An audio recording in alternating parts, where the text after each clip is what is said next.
Today I gave myself 8 hours to push my dream game forward as much as possible. I'm AJ and I'm making a fast-paced dark cave mining melee roguelike. And I have a goal of finishing 3 big chunks of work today. The first one will be my player animations. The second one will be the cave terrain generation system. And the third one I don't actually know yet, I haven't thought about it that far. But here's the kicker. My friends and roommates are out there having fun, and if I don't make enough progress today, the doubts will start to creep in.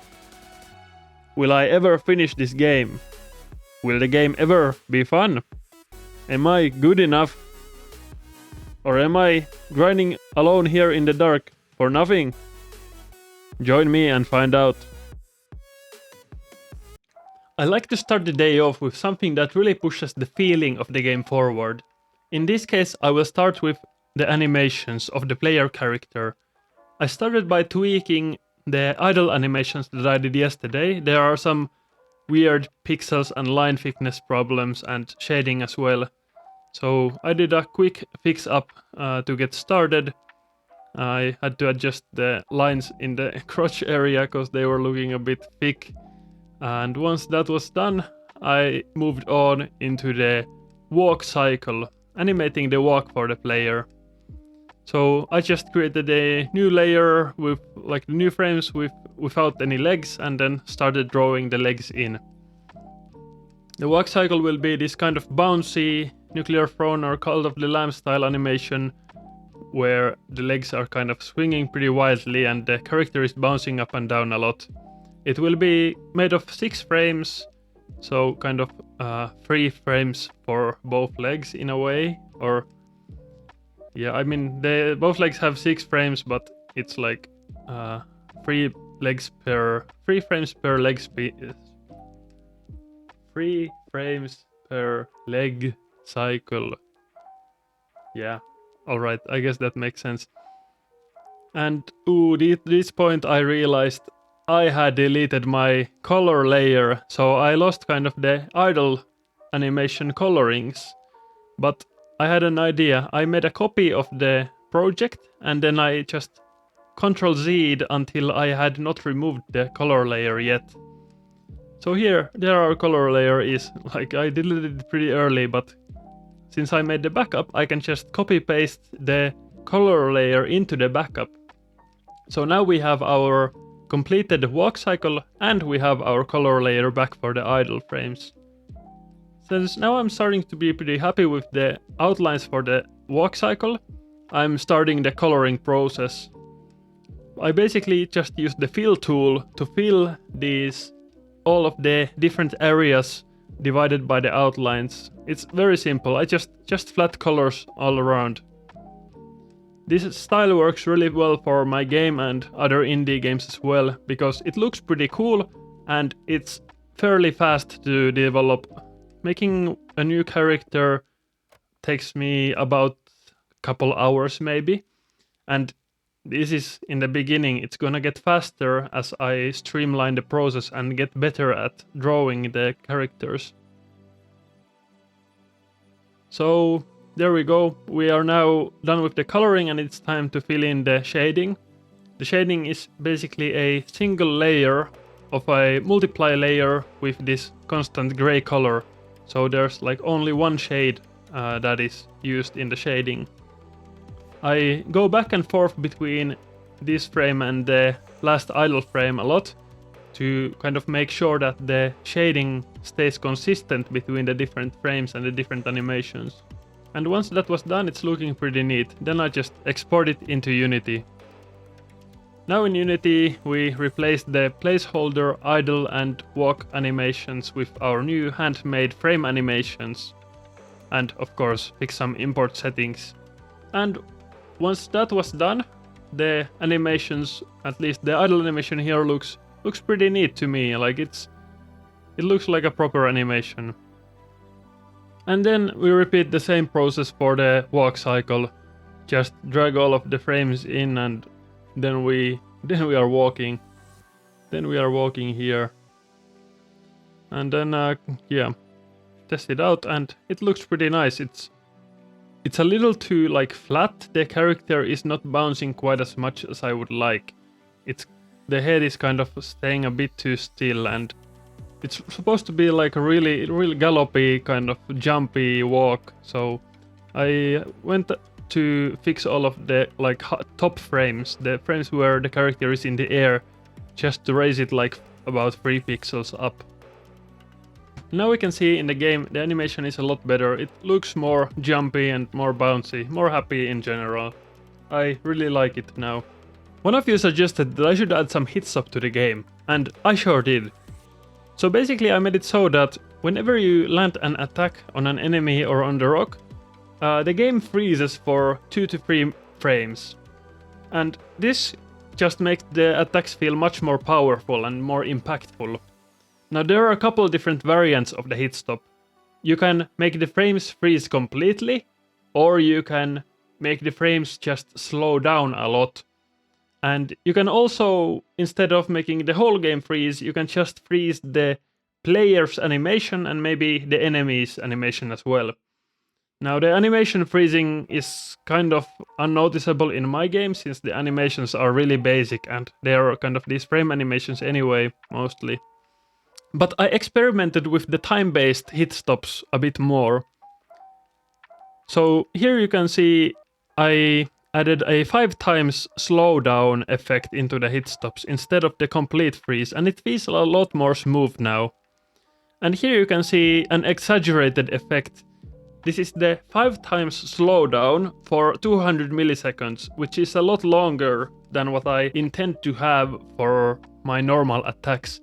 This could be used for an ultimate ability or some really powerful attack. This really makes the attacks feel super powerful, so it should be reserved for only the strongest attacks. Or for example when you defeat a boss enemy. And here I used the same duration of hit stop but made it like completely stop the game. And this just feels like the game is lagging every time you hit something, so it's not a very good effect. But if we edit the particle effects so that they use the unscaled time, then now it feels a bit more intentional. It doesn't feel anymore like the game is lagging, it just feels like a really powerful stoppage. And I ended up using a really short hit stop with the 5 times slowdown. So the game is moving at 1/5 of the speed during the hit stop. And this to me felt really powerful without the extra jarringness of the complete hit stop. Next I added a hurt animation for the player. I drew this one frame where the player is kind of jumping a little bit and they are really like grunting their face. And it's a simple animation with just one kind of pose, but it's divided into a couple frames. One with where the player is like white to really indicate to the player that they have been hit. And then the second frame is the same pose but without the white effect. And afterwards I decided to add a third frame into it because it didn't look quite right quite yet. But once I added this kind of outline to the player after they've been hit and then return the kind of animation to the normal frame without any the white effect, then I feel like it looked just right, just the way I want it to look. Then I had lunch. I'm eating this spaghetti and pesto sauce with this chicken that is at the very verge of going bad. I bought it for a discount and yeah, I'm a little scared every time I eat chicken, but I haven't gotten sick too many times yet. It's been fine. So now I'm continuing working on the level generation of the game. I have this visualization tool that lets me really see what's like step by step what's happening in the level generation process. The level generator is also like really modular, so I can just add modules to do kind of different filterings and different processing on the level. So for example, one module would calculate the outlines for the level, one would decide on a start point, one would take out any rooms that are too small, and then one would calculate kind of the depth of each square in the level. And here you can see the depth calculations. The blue pixel indicates the start point of the level, and you can see that the depth calculation isn't starting from there. It's starting from the bottom where it's like very gray, and I basically need to figure out why. And once I figured it out, it turns out my code was bad. But once I figured it out, you can see that now it's calculating the depth of each level correctly. Now this is important because I want there to be an endpoint, kind of end hole where the player can move on to the next level from. And the idea is that the end is within the walls, so the player needs to find the correct wall to mine to get to the next level. And for that, I want the next level hole to spawn far enough from the beginning. So here you can see the next kind of effect I have, or next visualization, where I'm basically cutting off the distance map so that only distances of, like, for example here, 60% or further are considered for the endpoint. And then we have to just find some wall that kind of fits this criteria. Find a wall that is far enough from the spawn point of the player. For that, we also calculate this wall thickness texture, or wall thickness value. It just basically calculates how thick a wall is. How many pieces of wall are there in front of this wall. And it also had some bugs, but once we ironed those out, it's working pretty nicely.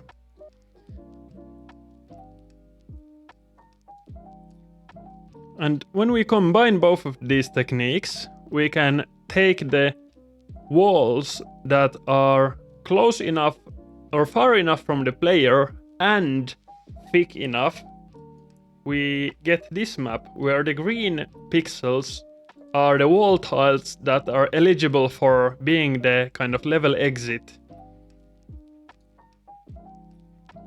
And so here you can see the white square that is not surrounded by green is the spawn point, and the other white square that is next to the green areas is the kind of end point of the level.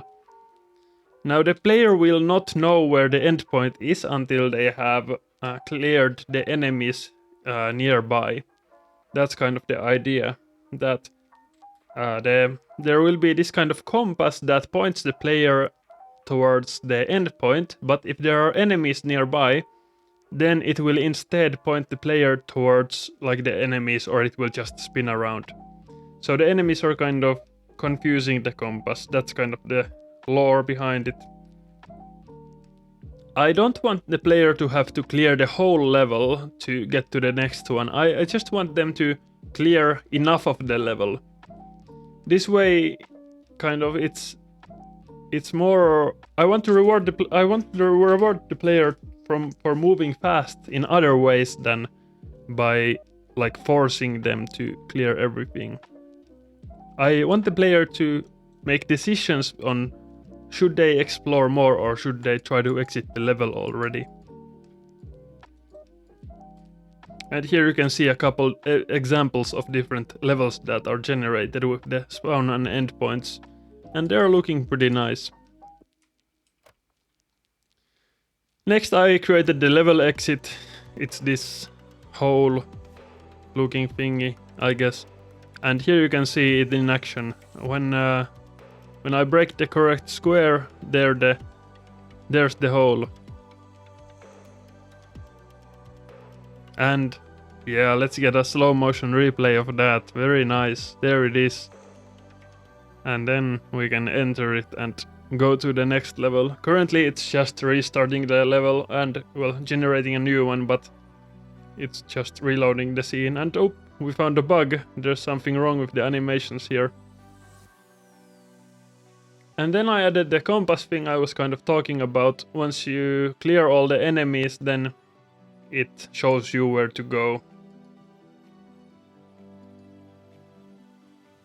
Now, could I have done more during the day? I absolutely could have. I was feeling kind of tired, and I think that slowed me down a lot. I feel like I could have maybe gotten one more extra block of good work out of it, like complete one more big feature, but is it worth it? It's hard to tell. Like, it would have been a struggle to do that. Would I feel good after it? Maybe. Sometimes you feel like it feels really rewarding to push yourself and get more done. And say if you consistently got 30% more work done, like getting 4 blocks of work instead of 3 is 30% more work. If you're doing the game for a year, that would cut the game development time to like 9 months or something like that. So it's not nothing, it's actually pretty meaningful for long projects like these, I think. On the other hand, if you don't feel good after pushing yourself and you actually just feel really bad, then it might also be a way to lose motivation and get burnt out. I don't know, I don't think there's like an objective measure of how much you can work before you burn out, and what even is burnout, who knows. I think it's very like poorly defined, and your ability to do more work is also not like constant and not very measurable anyway.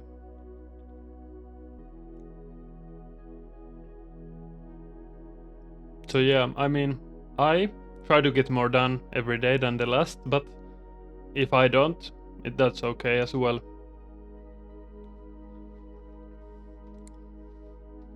But then after that, once I was done with the day for the game development part, then it was time to go visit my friends. So I took the bus and a tram through Helsinki to see my friends, and the public transport takes like 50 minutes or so, and there are pretty interesting sights. I took some videos for you to see, and then I hanged out with my friends for a few hours. We played some guitar and talked about life and whatever. And on the way back home it was already dark. Then it was time to play a little more guitar. I'm trying to learn to play by ear, like practicing listening exercises, and I'm like taking easy songs and then trying to transcribe them just by listening and trying to play them. And that's been pretty fun. I think it's a really fun exercise to do. And hopefully it will let me play like more improvisingly and increase my musicality in the long term. I think it's a really good long-term investment practice exercise. Alright, and then it's time to get ready for tomorrow when I will be editing this monster of a video. I don't know if I will make one of these ever again. I might have to think of some way to make it a bit more sustainable, since editing this took me like 6 hours, which is stupid. So yeah, this was a mistake, but I hope you liked it anyway.